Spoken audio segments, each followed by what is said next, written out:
Hey, how's it going, people? Welcome back to our channel with some more Arsenal transfer news, transfer updates, discussions, opinions, and all that good stuff today. Transfer window, despite everything, is still rocking hard in a way. Links are all over the place, rumors are all over the place, nothing concrete just yet, which is still amazing to see in a way, because I don't want anything to be concrete and then by the last second someone try to swoop in the deal and somehow make a more lucrative offer, and we just get yanked and just dangle the carrot in front of our nose and then it disappears. And at the same time, it's hella frustrating. I'm not gonna lie, because we are going for the title next season again. It's the make or break window, and it's make or break season for Mikel Arteta and Edu. Because for me, I'm already pretty much on the fence. Not on the fence, but I'm 95% Arteta out, but 5% Arteta in still. It's a very hard thing to kind of manage in a way, but I'm still giving him benefit of the doubt, just because, let's be real. Because he has shown that he has completely changed the team, he has changed things, he has improved the team and all that stuff, but it's 5 years almost and he has won F-all. And that doesn't fly with me well. Genuinely, finishing 2 times second, decreasing the gap.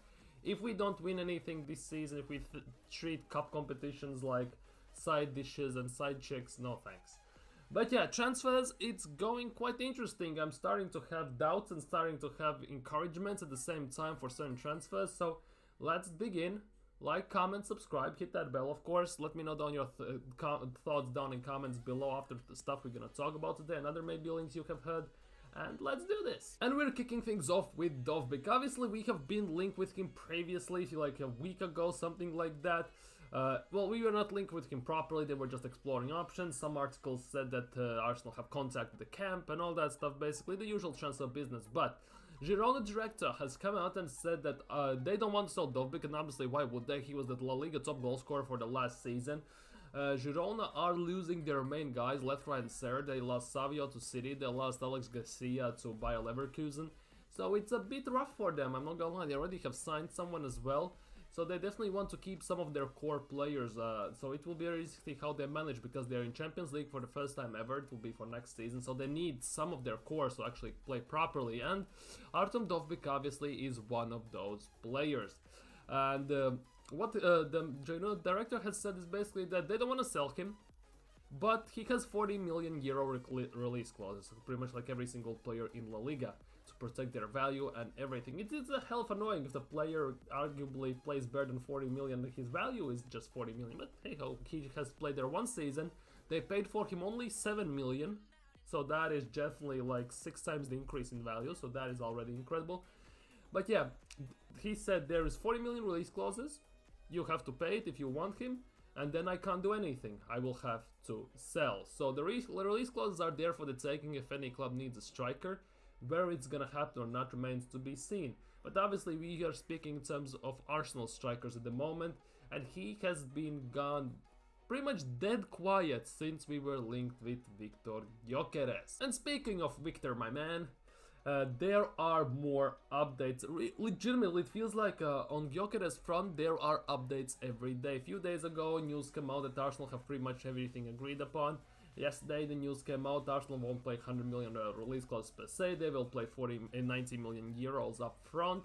Not all 90 million euros, and then everything could rise up to 120 million euros with included add-ons and everything, and they just need to wait to pull the trigger. Basically that's from Portuguese web news outlet Lenino Sport, Lenino Portugal and everything. But today it came out that Jorge Mendes is acting as the intermediary to bring Victor Gyokeres to Arsenal. The deal, according to sources... Sources? What sources? Because the only source anyone in this world has heard is Leonino Portugal. That's the only one. No one else, because pretty much every single news article that reports about Gyokeres to Arsenal has basically backtracked to the fact that it's coming from Leonino PT. That's it. Genuinely, nothing else and nobody else. So that's the sources. Is hella annoying that nobody tells your sources, because it might as well be made up, I'm not gonna lie. It's close to being completed after negotiating advanced rapidly in recent days, and it is expected that there will be news by the end of the month. Month ends in a week. So let's start with that fact. Month ends in a week. So basically, that at the time it will be July 1st, And I'm not sure when all this PSR, FFP and all that BS basically resets in a way, or just gets kinda starts over because it's on over an extended period of time, and then it kinda resets and again over extended period of time.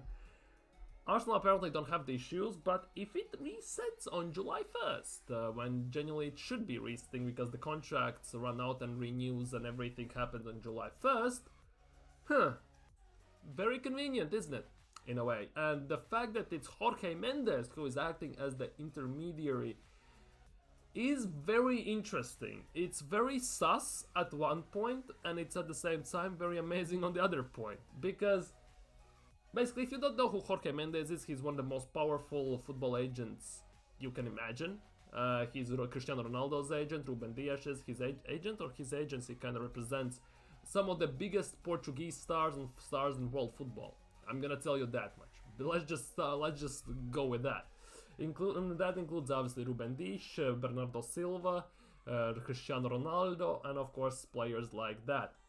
And if he's working as intermediary to bring Gyokeres to Arsenal, it's hella weird because Mendes isn't Gyokeres' agent. Let's get that out of the way instantly.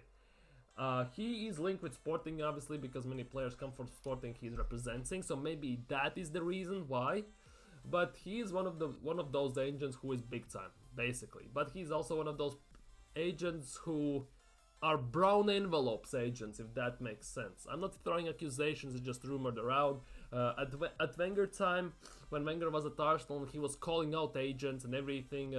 Jorge Mendes was one of the guys he called out for these brown, very shady deals, if that makes sense. Why he has been just added into this is the biggest mystery to me. Because it means either Edu cannot do the job himself, if this is real. Let's presume this is real, right? If Edu can do the job himself, he's just as useless, genuinely, and he can't do the job himself, so he needs to add one of the most influential, powerful football agents in the world to make the job for him. Or this is just PR story to just juice everything up. The thing from Sporting Lisbon's point is, they bought him for 20 odd million, they're gonna get about minimum 5 times more for that. There's no chance in a way that there is no truth in this. There has to be some truth with this, because if you get 100 million, you get 5 times the value back. 5 times. Keep that in mind. 5 times. There has to be some part that is truth in this. And a very big part that makes it very believable. And that is the biggest mystery for me. Because according to sources, it's close to being completed. Then they add Jorge Mendes. Then it's advanced rapidly in recent days. There has to be something behind this. Because let's be real. There is a very big chunk of Arsenal's fan base, let's be real, who either want Isak or Gyokeres. Two Swedish strikers, ironically enough, but here we are. Isak or Gyokeres. There's no chance we can get Isak deal done because, well, it's Edu, so here we are. However, we can, looking at this, we can get Gyokeres done. And obviously Arsenal also. They know what we want because, let's be real, they may claim that they as Arteta wanted to say, he wants to unite fans with club, to make them as a family again. And let's be real, family looks after each other. And in a way, they know what each other want, and they get what they want. So at the end of the day, many fans want Gyokeres. And in a way, many fans who want Isak say, if they can't get Isak, we want Gyokeres. So there is no chance in hell whatsoever they don't see this. And they want Arsenal fans on their side so they can sign another massive player. So at the end of the day, they can get more money. Because everyone will want to come and see this. Another 100 million signing. Second year in a row. Arsenal never have done this before. Arsenal never had signed a 100 million player ever. Our most expensive signing was Pepe for 72. And Declan Rice easily blew it out of the water. And here comes another one. Are you kidding me? Not to mention the fact that in recent years, Arsenal operate like this in transfer market. They sign one big marquee player that every Arsenal fan gets excited about, and then they just sign some mediocre few players here or there to fill in the gaps. Because it happened, we signed massive player Mesut Ozil, Alexis Sanchez, Pierre-Emerick Aubameyang, Declan Rice. Sounds familiar? And now we are looking at Gyokeres, another. If we sign Gyokeres, another nearly 100 million signing, massive one. And then they just go and pick up some smaller signings here or there to fill in while everyone's focusing on Gyokeres, basically. It's in Arsenal's nature. It has happened before, and as they say in Suits, if you watch it, I love that TV show. As they said in Suits, Mike and Harvey, think about it. If he's done it once, he's done it again. 100%, and they just need to find it. And Arsenal have done it once, they have done it again, and they have done it again and again. And there's a big chance that with Jorge Mendes included, it's happening again. Not to mention the fact, by the way, that there now has to be some massive merit behind this. Because let's be real, Fabrizio Romano hasn't reported about this. David Ornstein hasn't said anything about it. None of the Italian media, none of the Portuguese media, only this media source has said anything about it. Right? And now there is no chance in hell whatsoever that they would put their reputation on the line and just make up so many facts. The price, the amounts, contracts, how the talks are going, and now they're adding Jorge Mendes. And the fact they are giving you now a specific timeline that by the end of this week, by the end of the month, there will be more news. None of the news sources do this. So that is the big question. How much truth is there? And if there is, everything of this is the truth. How nobody else in the world has reported about this? Because every reference from like 90% of articles I have seen is from this, Leonino PT. Genuinely, what I've read about Gyokeres to Arsenal in the last 4 or 5 days. So, where are they? If this is legit, well, like, where are the other people reporting about it? Because there's no one. Genuinely no one. And the fact that I really doubt that people like Fabrizio Romano and David Ornstein genuinely know nothing about this deal. Because let's be real, Fabrizio Romano has news sources where he can get information about Kenya's 5th division footballers. So how he hasn't heard anything about, based on stats, the 6th biggest league in the world? Make it make sense. But I have a very sneaky suspicion at the moment that there is quite a bit of truth behind this now. Genuinely, let me know what you think down in comments below about this. Moving on to Xavi Simons. He's at the Euros at the moment, didn't have the great first game, second game was a bit there, I'm not gonna lie, but Xavi Simons has formally informed PSG that he has plans to leave this summer. Now, the key detail according to Fabrizio Romano is that it will be another loan until 2025.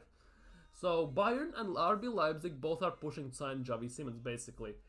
Bayern want him in general, Leipzig want him back because he was a loan at Leipzig. It doesn't look like Arsenal into this deal because if there was a thing, Arsenal would have been included by Fabrizio Romano. So that is very, very interesting how this will develop. But doesn't look like Xavi Simons is coming to Arsenal based on Fab's reports. Here is something I didn't want to read today, I'm not gonna lie. But everyone at Arsenal loves Eberechieze, and they view him as someone who can play left wing or left eight. However, as Palace won 50 million of the 60 million clause paid up front, it remains to be seen whether Arsenal interest is strong enough for them to pursue him at that price, and that is according to Alex Goldberg. So basically over the last few days we have talked about Eberechieze, mostly about the fact that Arsenal are very interested, and more about the fact that he actually wants Arsenal. That's the thing, he left Arsenal at 13, and in the recent interviews himself, he said himself, my dream is to play for Arsenal.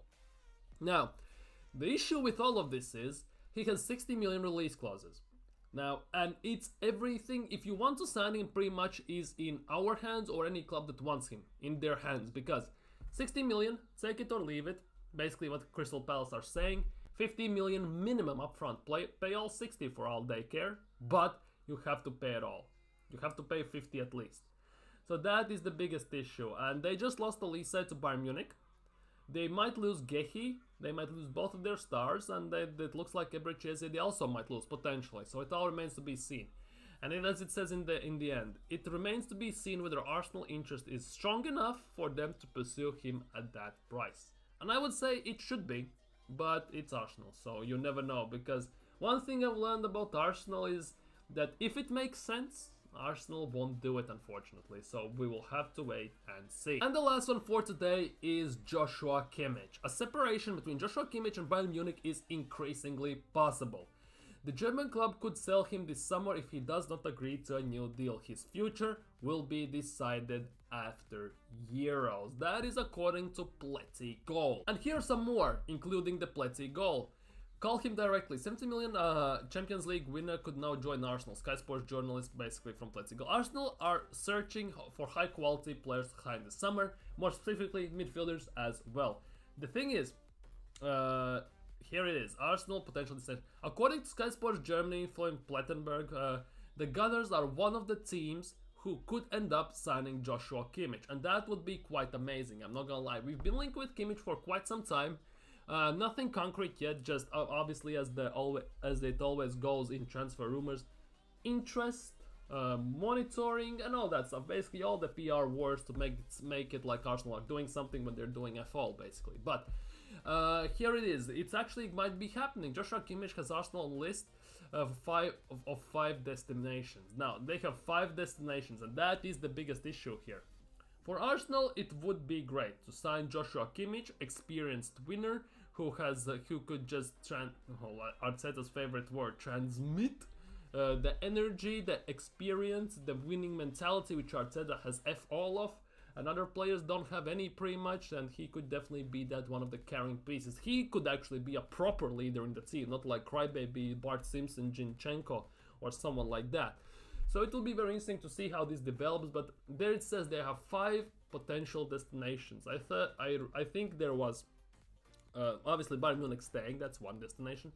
Manchester City, Barcelona, Arsenal, and someone else. I'm forgetting the 5th one. But overall, yeah, Joshua Kimmich to Arsenal. He would be available for very cheap price as well. His contract runs out next season, so it's something like if Kimmich decides to leave, again the ball is in Arsenal's court and they better get their act together. They sell, they get the things done. Because if Joshua Kimmich comes available, he's one of those players actually. If you want to be serious and win something, you cannot afford to pass up on. And that is the thing. It makes sense for Arsenal to sign Kimmich if he becomes available. But again, as I said before, for Arsenal, if it makes sense, they unfortunately don't do it. So you'll have to wait and see. Anyhow, those are the transfer rumors, reports, and discussions, and my opinions from me for you today. Let me know down in comments what you think. Do you believe in any of those? Would you take Kimmich at Arsenal? What do you think about Gyokeres' situation? Because it genuinely is hella weird that nobody has reported about it except Pletty Portugal.